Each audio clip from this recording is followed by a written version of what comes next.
चलिए आज आपको भगवत गीता की ओर ले चलते हुए सत्संग की कुछ चर्चा करते हैं। आप सभी को मेरा सादर प्रणाम है। सीताराम।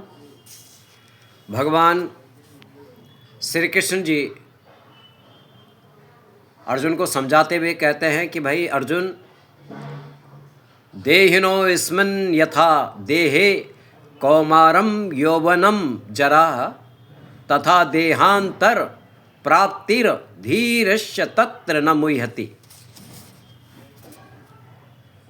देहिनो स्मन्त देहा कौमारम यौवन जरा, शरीरधारी के शरीर में पहले बाल्यावस्था आती है, फिर युवा अवस्था आती है और फिर वृद्धावस्था आती है।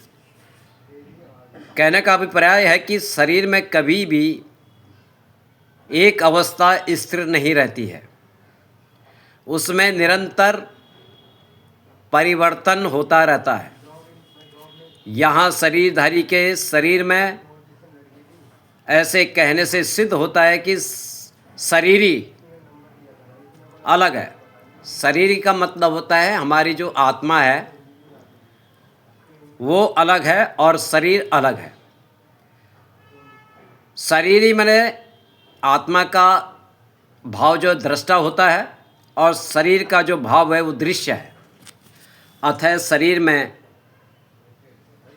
बालकपन आदि अवस्थाओं का जो परिवर्तन है वह परिवर्तन आत्मा में नहीं देखी जाती है। आत्मा तो एक जैसी रहती है, सनातन रहती है।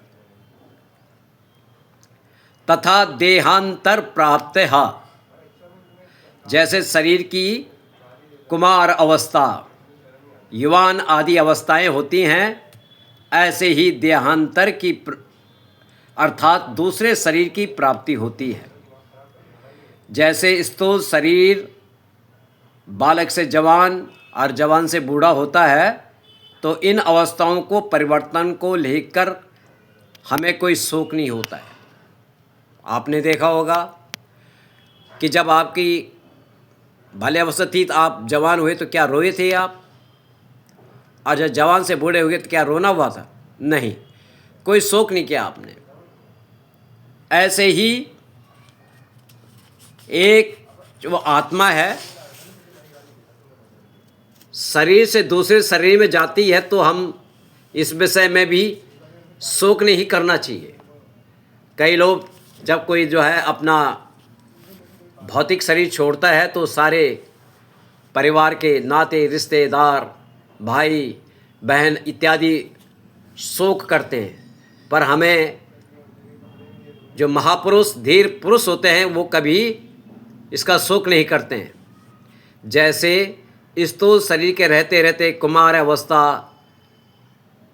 जवान अवस्था होती है, ऐसे ही सूक्ष्म और कारण शरीर के रहते रहते देहांतर की प्राप्ति होती है। अर्थात जैसे बालकपन जवानी आदि स्थूल शरीर की अवस्थाएं हैं, ऐसे ही देहांतर की प्राप्ति मृत्यु के बाद दूसरा शरीर धारण करना सूक्ष्म और कारण शरीर की अवस्था है। ये हम सबको समझना चाहिए। हमें शोक नहीं करना चाहिए।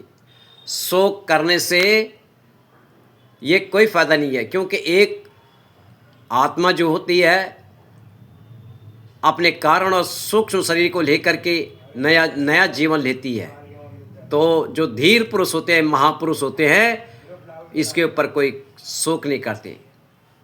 बोलो जय सिया राम।